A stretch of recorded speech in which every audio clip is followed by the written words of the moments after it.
savez, un mandat fort, c'est simplement un signal d'une population qui souhaite la continuité. J'ai pas de chiffre en tête, j'ai pas l'intention d'avoir de chiffre en tête. J'en avais pas il y a 4 ans non plus.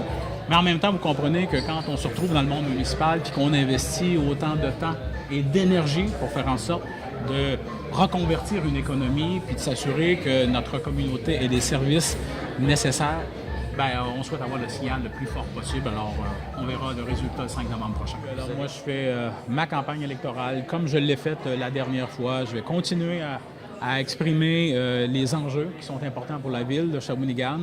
Il y aura un autre point de presse un peu plus tard qui va nous parler beaucoup plus de services municipaux et de développement social également, des sujets qui me tiennent extrêmement à cœur. Alors, vous ne m'entendrez pas parler des candidats.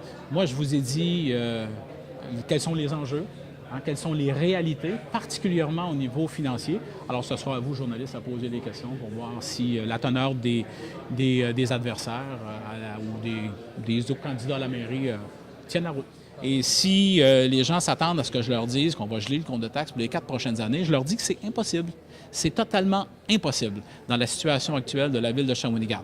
Toutefois, on a fait la démonstration lors d'une grande rencontre sur la fiscalité à Shawinigan que la charge fiscale moyenne des citoyens et citoyennes de Shawinigan est exactement la moyenne des villes comparables à celle de Shawinigan. Alors, en ce sens-là, on est bien équipé, on sait compter et on saura compter pour les 4 prochaines années.